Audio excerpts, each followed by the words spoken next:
Loh kula itu karena hidup dengan istri saya sama anak saya. Jadi yang ngurus anak saya sendiri. Jarang kula ngurus dalam jarang. Memang itu memang saya punya standar pakai kitab-kitab kados hikam. Saya ini merasa hidup di dunia itu sendiri. Sampeyan tak warai la Allah kana kotar. Imam yang ngarang hikam itu punya resep supaya kamu seneng terus. Liyaqil lama tafrahu bihi, mesti yakin lama tahzanu bihi. Usahakan sedikit sekali apa yang bikin kamu seneng, maka akan sedikit sekali yang bikin kamu susah. Jadi misalnya kulo nih, jadi kiai misalnya cari wong, kulo kiai wong alim, jelas nak ngalimnya ngalim, nak kiai rapati ya, nak ngalimnya jelas. Nak kiai rapati, namun kan kiai tapi orang ngalim. Nah kulo nak darah wong alim malah beli jelas. Nak kiai rapati ya, kulo rapati nurut, tapi aturan masyarakat rapati nopo. Nah sampean kiai tapi orang nopo ngalim. Ya beda. Enggak, ini memang bedanya jauh. Ya mungkin lebih kiai sampean nih. Cara derdek-derdek dongo meyakinkan sampean. Tapi cara artine dongo piye paham kulo. Lha boten iki nyata, sampe rasa tersinggung. Napa barang-barang napa? Nyata. Nah, kulo sering ditakoki kiai-kiai masalah. Resepnya apa jenenge? Konjinan ratau susah, dal kita ratau wiridan, ratau mohon sisip. Resepnya ilmu itu gini kata hikam. Ulama yang kayak hikam tuh pernah ngarang kitab tuh saking syukurnya entah saking angkuhnya terserah ngomentari. Kamu harus yakin bahwa di sisa hidup Anda itu tidak akan maksiat lagi.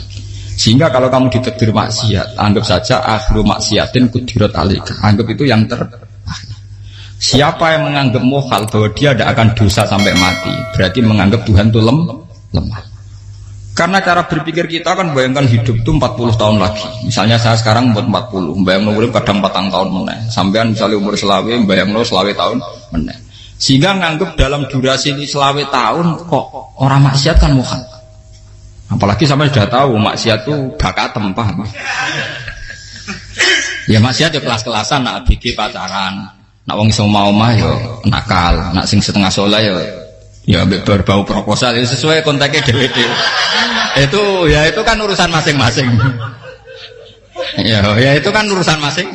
Wae wakisabu ala wa, ngene ora ana sing roh wae wakisabu. Ala. Rombongan wali songo, mbok kangen wali songo, mbok golek selisih wawahu napa? Alam. Sing roh pangeran piyam.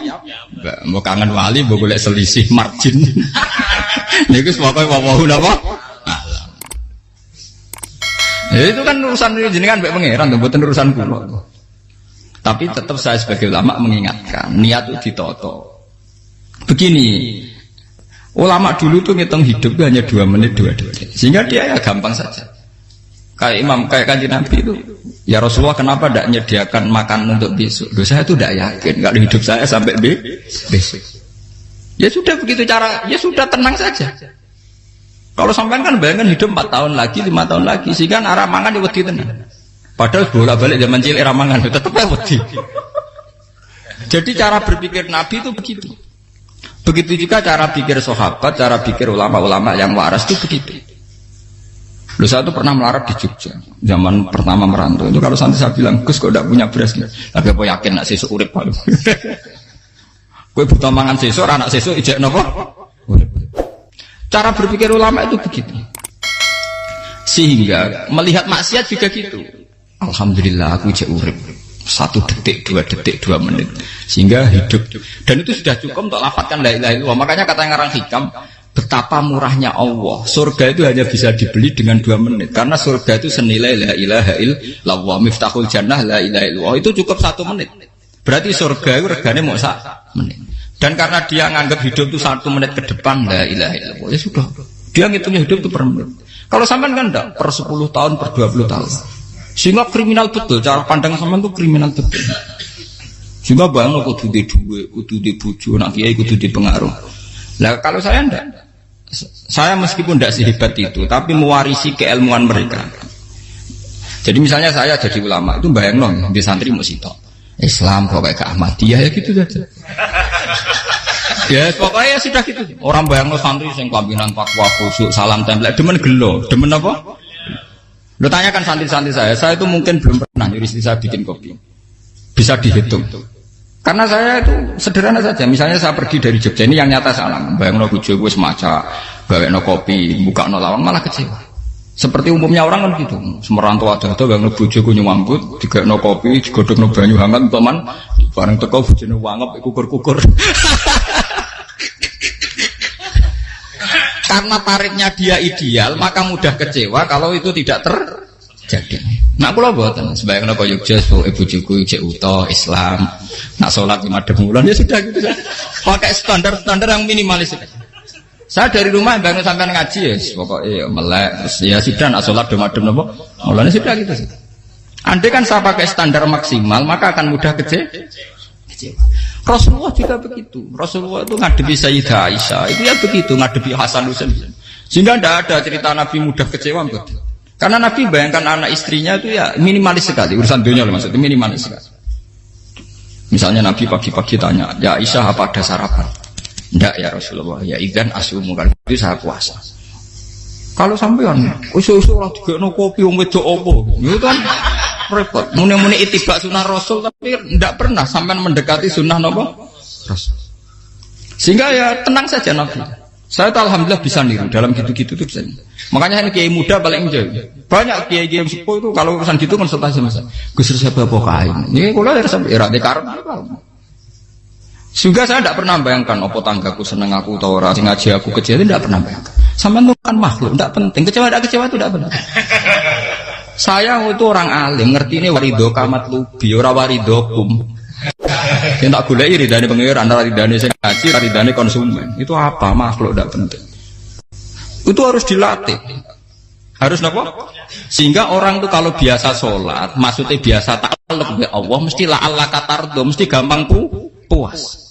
Karena dia iktifak ngalap cukup bi Allah Subhanahu wa ta'ala.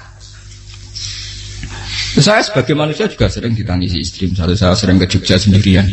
Nah ninggalan nopo, ninggalan itu milik pengiran. Misalnya mati ninggalan ya paling aku mau ngapain nih suaraku. Paling mau nangis gue kegiatan. Bukan apa. Ingin saya bahwa konstitusi ulama itu masih iktimat Allah. Kalau kita kan enggak. Cara berpikir kita ngaji itu ideal sing ono podium, sing ngaji kelaminan takwa kabeh, ketunan kaji kabeh, ndiluk kabeh. Kita akan pakai standar-standar yang dengan asumsi kita. Padahal Nabi zaman sugeng al iman hahuna wa yusiru ila qalbihi sadrihi salah. Iman itu urusan hati. Komitmen sampean be Allah Subhanahu wa taala. Nah ini resepnya. Makanya kata hikam liyakillah ma tafrahu bi. Mesti yakinlah ma tahzanu bi. Sedikitlah kamu gembira dengan satu hal, nanti akan sedikit kamu yang kecewa. Artinya misalnya kados kula sebagai ulama seneng kula niku ijek iman. Ya nggak kayak wong awam. Ya sudah gitu. Jadi misalnya suatu saat kula jatuh, yang ngaji saya gak semeneng dadi kupeding. Wong sing seneng kula bubar kabeh. Kula ora susah, miskola darah bener. Gus saiki jenengan ora sing seneng. Ya tenang saja. Sing ora seneng ya makhluk ora jelas. Dan status mereka tetap la yadurru walayan. Ini harus dilatih. Sehingga Nabi itu ya meskipun beliau itu perang, sahabatnya meninggal, ya tenang saja. Nabi cara berpikir yang meninggal mereka mati syahid, yang masih hidup dianggap berpotensi melakukan kebaikan. Sama tak warai resep-resep dari Rasulullah Shallallahu Alaihi Wasallam. Saya ini sebetulnya memaksa, menjelaskan ini maksa, karena saya inginnya jadi ulama yang kayak umumnya orang, tidak ideal amat. Tapi kan saya ditakdir ilmunya itu ideal, jadi terpaksa saya jelaskan. Tapi kalau perilaku saya tidak akan ideal. Soalnya ngawur saake mari Ghafuri pengiran nganggur bolak-balik cerita. Ada seorang wali, karena dia wali itu doa di multazam, ya Allah saya ini minta satu hal. Karena dia wali maka tidak minta uang, tidak minta jabatan, minta engkau takdir saya tidak pernah maksiat. Itu kan bagus sekali. Minta doa ditakdir gak maksiat kan ada. Dari pengiran malah Syafi'i. Fa'ena adau ghufran. Karena tahu maksiat malah sifat ghafurku tak ada kok endi. Gamane pengiran kan sifat ghafurku rak nganggur. Malah tidak ada orang selain Nabi kecuali ditakdir tahu maksiat. Dan sifat ghafuri pengiran efektif. Paham apa? Lara sampean kan ghafure mbok nggo kabeh. Dadi karek sadidul ikop. Karena maksiate sampean sering. Jadi sifat ghafure wis berlaku aktif. Saya karek nunggu sifat sadidul ikop. Paham ya? Itu beda dengan wali-wali. sifat sadidul iqab mau aktif, mereka tidak punya dosa. Malah pangeran bingung gak kok sifat ghafuril. Apa tak ada kok ghafur atau dosa. Didakoki sadidul iqab gak tahu maksiat. Jadi pangeran malah sing bingung. Nak kowe ora tau maksiat ghafur kok tak dakoki. Kok ora tau maksiat, wong iku ora tau apa? Didakoki sadidul iqab gak mungkin atau maksiat. Lah pangeran ape dakok ghafur kan syaratnya dosa sik. Sampeyan kan walian. Ghafure wis dientekno. Keseringan kepake, paham ya? Karek nopo? Karek sadidul iqab. Ya itu memang standar Tuhan. Semua Quran itu kalau menyeritakan gitu. Nabi ibadi anni anal ghafurur rahim. Kaulaku ceritani aku ghafurur rahim, tapi yo ceritani wa anna adzabi wal adzabul alim. Jadi Nabi ibadi anni anal ghafurur rahim wa anna adzabi wal adzabul alim. Kalau Nabi Ibrahim, Nabi Muhammad, inna rabbaka lasariul iqab. Pangeran cepat nyiksane, tapi wa innahu laghafurur. Jadi dua sifat ini pasti aktif. Dan tentu ulama itu senang sifat ghafur itu ya meskipun aktif, tapi mereka tidak pernah ngambil fasilitas sifat napa? Kula baleni malih. Sehingga kayak Sayyidina Umar radhiyallahu anhu ketika beliau pertama jadi khalifah, ini cerita di kitab Hayati Sahabat. Pertama dia jadi khalifah, orang mengira dia akan ngomong hal-hal yang besar, visi besar tentang negara, visi besar tentang izzatil Islam wal muslim.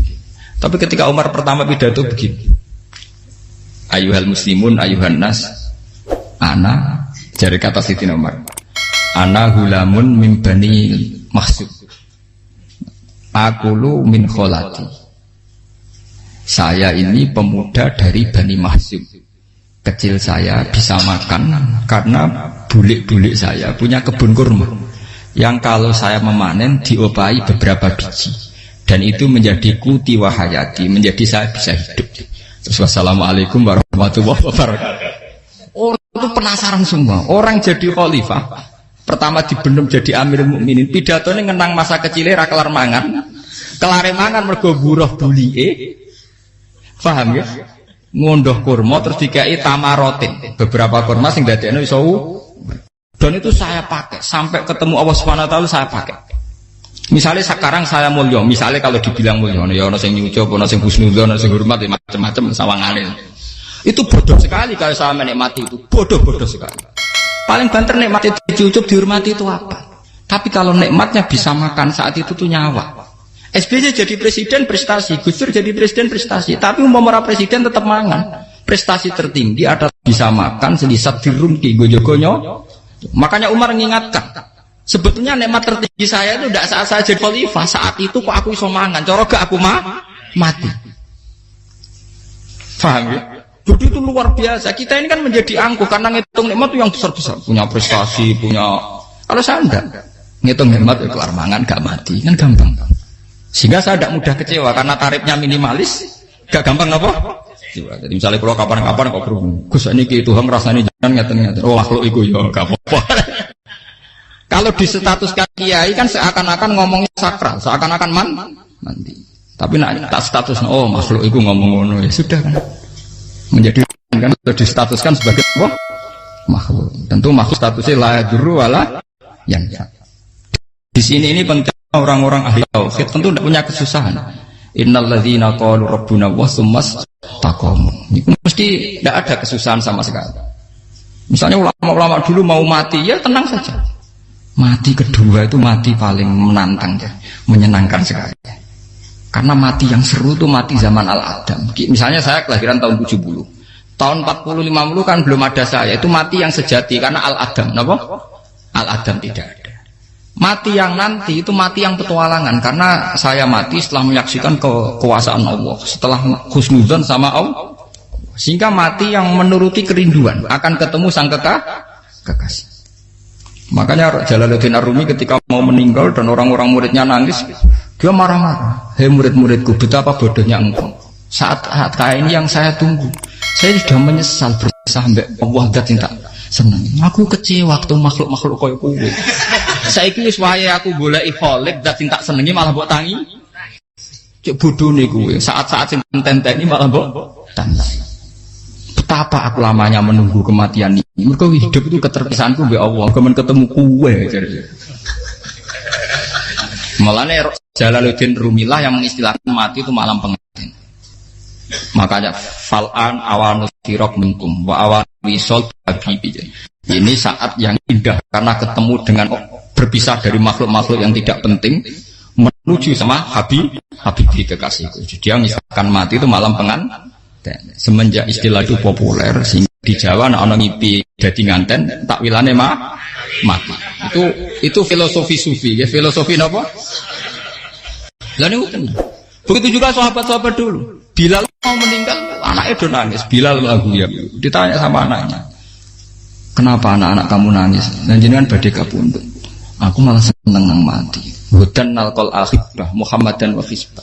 Aku nak urip ketemune mbek kowe terus. Malah nak mati ketemu Nabi Muhammad. Hudan nalqal akhibah Muhammadan wa hisbah. Nah, dengan cara pandang begitu maka hidup itu enjoy saja.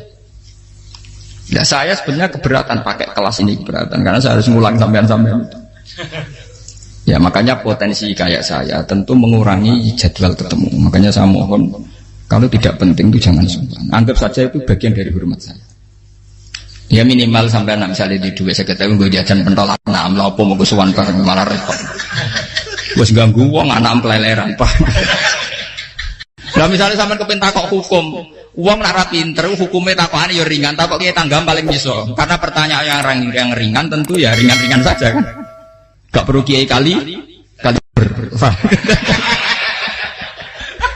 Sampai rasa GR.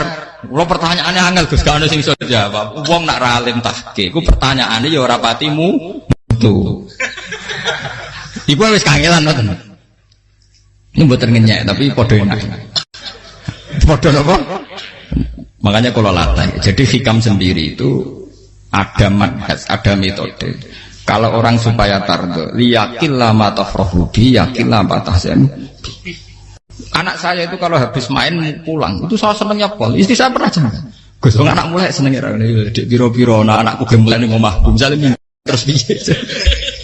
Saya terus anakku lo main mulai itu seneng. Piro-piro anakku mulai ning omahku. Dipanggil anak saya bapak itu senengnya sak boleh. Piro-piro ono sing manggil bapak. Jadi saya pakai standar minimalis sekali. Saya tidak pernah pakai tarif. Dia anak yang ideal dihormati orang. Sebenarnya anakku sujud nih pangeran, ngerti pentingnya mau tasbih. Makanya anak saya tak namakan tasbihah semua. Itu ya sudah sih. Saya tidak pernah bayangkan anak saya jadi kayak besar dihormati jemput. Mari gampang kecil. Ya, sekolah kan Sayyidina Umar. Saya pemuda dari Bani Mahzum. Yang kecilnya bisa makan karena buruh bulikku. Akal tuh tamarot. Wah itu sahabatnya tuh nangis betul. Betapa hebatnya Sayyidina Umar. Mengingatkan ulang bahwa nikmat tertinggi itu ya makan. Karena makan kaitannya nyawa. Orang jadi bupati, enggak jadi bupati tetap makan. Jadi kalau ngatain saya tarifnya minimalis sekali. Nah, kalau orang sudah makan gitu, lah Allah kata tertemu mudah sekali. Tapi kalau sampai tarifnya ideal harus di mobil, kudu sanggup nih agak. Masuk gue mobil gak sanggup agak. Barang gue sanggup agak, kudu gue penderek. Masuk kiri lu juga kok tanpa apa? Penderek. Penderek macur. Masuk orang kena dikeloni, jadi malah repot. Akhirnya gue mau ngaju. Harus selingkuh dijari sing we. Itu perkara meneh. Mau ruwet nuruti tahapan-tahapan duniawi Makanya resep kalau ingin itu kon sholat. Maksudnya sholat itu dihayati secara tauhid ya. Dihayati secara tauhid. Misalnya inna sholati wa nusuki wa mahyaya wa mamati lillahi rabbil alamin. Itu akan pasti Allah katar, pasti mudah melihat alam ini ridho. Ini satu sekelumit ya, di resep orang ulama yang saya meniru beberapa di kitab Hayati Sahabat, di kitab Hikam, dan meniru terutama semuanya sanad dari Rasulullah Shallallahu Alaihi Wasallam. Banyak suatu saat Nabi itu kagum. Abdullah bin Mas'ud itu jalan dan dikawal oleh beberapa malaikat. Terus Nabi itu heran. Ya kenapa itu selalu mengawal kamu? Kata Abdullah bin Mas'ud, ya Rasulullah, inilah akhtu khutwatan illa wa azunnu alla akhtu wa ukhra. Wa ma aqaltu luqmatan illa wa azunnu alla alqamu ukhra. Saya itu tidak pernah melangkah kecuali saya tidak pernah yakin apa betul saya bisa melangkah lagi. Jadi perlangkahnya itu dia iktimat Allah. Dan saya tidak pernah mengunyah satu kunyahan kecuali saya tidak yakin apa betul saya bisa mengunyah lagi. Setiap kunyahnya tetap semuanya ada Bismillah. Semua itu atas nama pertolongan atas kata Rasulullah. Orang kakak Andaikan saya ada nabi terakhir itu jadi nabi. Jadi kemana? Makanya dulu nabi itu sering ngendikan, andaikan orang-orang kayak gitu itu ada nubuah, tentu mereka punya derajat napa? Nubuah. Jadi tidak jadi nabi tapi punya derajat napa? Nubuah. Lah orang yang cara berpikir gitu tentu tidak khawatir apa yang hilang dari dirinya karena dia berkontrak dengan Tuhan hanya per menit per detik. Kamu punya resep al-mu'min yusiru sana Allah ayakuna li nafsi zakiron. Seorang mukmin yang sejati tentu kontaknya dengan Allah Subhanahu wa taala dan dia tidak pernah ingat dirinya sendiri. Kayak sampean pas umat tapiil, Allahu akbar, Allah maha besar, subhanak. Selalu ana wong ngrasani itu masuk lali utange barang iku. Tapi yang jelas kan menjadi enjoy dengan dirinya sendiri. Paham ya? Menjadi enjoy dengan dirinya karena dia tidak sering punya kontrak dengan makhluk.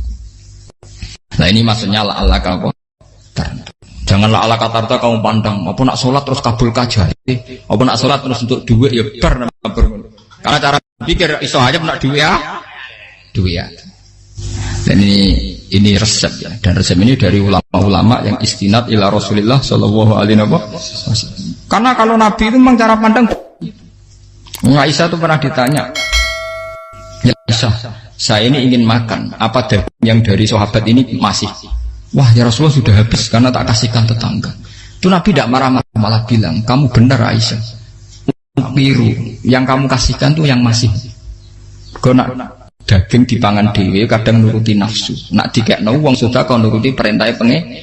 Jadi kanjeng Nabi beneran Aisyah. Dagingnya ijek. Mau kalau nanti yang malah ijek. Sing bogo sudah kau malah sing ijek. Cara berpikir Nabi itu begitu. Tapi tahu-tahu disederhanakan sunnah Nabi serbanan. Lah itu kan, ya memang itu bagian dari sunnah Nabi, tapi sunnah seharga 10.000. Paham ya? Ya monggo mawon sampean sunnah Nabi serbanan gitu, tapi itu sunnah yang bisa dibeli dengan murah. Hakikatnya sunnah Nabi itu rata-rata bentuknya perilaku. Napa? Zaman delok dawuh Aisyah, tengene tiba berjanji. Kana khuluquhul Qur'an wa shimatuhul ghufran yansahu lil insan wa yafsahu fil ihsan. Wa ya'fu 'anil dzambi idza kana fi haqqihi wa sababi. Kana khuluquhul Qur'an, nabi ku akhlak dasare wis kaya Quran tok. Urusane akhlak. Wa shimatuhul ghufran, ciri utama sifatnya nabi gampang nyepuro. Yansahu lil insan. Dan nabi punya niat baik pada seluruh manusia. Wa yafsahu fil ihsan, sering melakukan ihsan. Lah nek sunah nabi ngoten kan luwih sering kula Quran ya wis hafal mulang. Wasimatu kufran kula gampang nyebut sampean ngaji angop ora tau tamu. Yang sahulil insan kula bedina nate tiyang mulang. Wayah sahul ihsan tak gawe gampang. Kula mulang ora tau. Itu sakmene kudu podium kudu wong dilo ya ora. Pokoke anggere kiamat dia ya madhep mulon ya sudah. Loh itu kan dawuh Aisyah ketika ditanya kaifa kana khuluqu Rasulillah. Dan itu semua dijawab oleh ahwal, oleh sebuah perilaku. Tidak ada Aisyah jawab nganggo atribut. Oh Nabi itu jubahan, serbanan, tidak ada itu. Memang itu sunnah ya, itu sunnah kan jangan salah paham ya. Tapi itu sunnah yang tidak dijawab oleh Aisyah. Sunnah yang sampean jawab sendiri paham. Aisyah yang istrinya Rasulullah ketika ditanya kaifa kana khuluqu Rasulillah, beliau jawab kana khuluquhul Qur'an wa simatuhul ghufran yansahu lil insan wa yafsahu fil ihsan. Semuanya akhwal wa ya'fu 'anil dzambi idza kana fi haqqihi wa sababi wa idza diya haqqu wa lam yakun li ahadi mar'ahu badihatan haba wa idza ta'ahul miskinu ajaba yaqulul haqqa walau kana murra wa la yutmiru lil muslimin hisau wala. Semuanya itu akhwal, satu perilaku sosial. Saya mengakui kalau serbanan sunnah, ya saya ngakui. Tapi sunnah wis karena saya mewakili yang akhwal tadi, yang apa? Lah mungkin untuk sampeyan, monggo kalau untuk ngisi sunnah. Tapi mbok ya adil. Ini bukan kritik mboten nggih. Yang meyakini serban sunat kan sudah banyak dan itu bagus. Tapi cobalah juga meyakini ahwalu Rasulillah. Makanya man sanna sunnatan itu rata-rata ulama maknani siapa yang ikut sunnahnya Nabi. Rata-rata ulama nafsir ahwalu Rasulillah wa af'alu. perilaku sosial Rasul. Makanya terusannya wa idza ja'ahul miskinu ajaba. Kalau dipanggil orang miskin ya datang. Ya maksudnya ada harus orang miskin manggil pas resepsi kawin boten. Misalnya ana wong melarat kuwi di sepeda motor, wong melarat iki yo ngeteroni puskesmas ya mbok terno. Wong melarat loro yo nukono misale apa minyak kayu putih mbok tekani. Ora kok ngerti-ngerti mbok ngurusan walimatul urus sing wajib piye lho. Payah. Lho lan wajal miskin aja pe ora ana hadise urusan walimatul urus mboten. Kalau orang miskin manggil ya. Dalam riwayat hadis ya Nabi sering dipanggil orang miskin. Ya Rasulullah, mbok datang ke rumahku, ada apa? Terus ya Nabi, saya tuh ingin rumahku sing elek jenengan nate salat teng mriku. Ya Nabi datang ya salat saja ya ora ada jaman. Fi ayyi makanin aradta an usolliya fi. Kamu di tempat mana kamu seneng salat teng mriki ya Rasulullah. Ya Nabi salat. Sing ngundang ya waras pisan. Kenangan mek Nabi kok mae dienggo salat Nabi. Ampean tahu tanggung kiai kon salat. Kon mromosekno anakmu iku paham. Dia itu nggak nugih kersane ketampi PNS. Padahal kiai ini dia anak era PNS. Kalau dulu sahabat ngundang Nabi itu ya gitu. Ya Rasulullah, saya itu ingin sekali engkau sholat di rumahku. Fa'takhidahu musollan. Kemudian tempat yang pernah engkau sholati mau tak pakai musola pribadi. Makanya masjid Kiblat itu rumahnya sahabat. Karena dulu Nabi pernah sholat di satu tempat. Adalah ono perintah tahlilul Kiblat itu di rumahnya sahabat. Sahabat dulu itu kalau ngaturi Nabi itu kenanya ingin Nabi pernah sholat di situ. Nah, ilmu ngeten ini muntah. Ya untungnya ten kula, dadi ono sing eling-eling ya, Bang. Nah, sampean kudu syukur ya. Artinya syukur ya. Orang kayak saya itu ndak usah sampean dikte-dikte ngikuti hukum adat. Kalau ngoten sampean gelo mergo kula ora iso teko, kula ya gelo perkarane ulama kok mbok atur. Makanya saya sering guyon cerita, saya itu kalau di pasar Pandangan dulu itu anyaran boyong sering di pasar, ditanya sama Gus wong alim kok di pasar, piye? Aneh tuh, ya aneh tuh, aneh piye? Bodohnya wong alim. Kadang masyarakat itu tidak sadar keanehan dirinya sendiri. Mereka enak saja merasa kalau orang alim ke pasar itu aneh. Mereka tidak sadar orang bodohnya wong alim ya aneh. Enak saja mereka mikir sepi. Faham ini supaya sampean Allah kan apa Makanya untuk Rasulullah, Nabi itu sering ngendikan ana tamu hormati. Tapi etika mertamu di Rasulullah itu walakin idza du'aitum. Mertamu Nabi itu nunggu ditimbali. Walakin idza du'itum du'iya mabni majhul. Ketika kamu ditimbali fatwa. Jadi ya ayyuhalladzina amanu la tadkhulu buyutan nabiyyi illa ayyudzana lakum. Jadi untuk sowan Nabi itu nunggu Meskipun sahabat tuh rindu Nabi, tidak berani sowan ke dalamnya Nabi. Kalau ingin ketemu Nabi di bareng pas sholat jamaah, karena Nabi pasti keluar di mas. Andai kan Nabi lima tamu di rumah, ya ora sida dadi Nabi.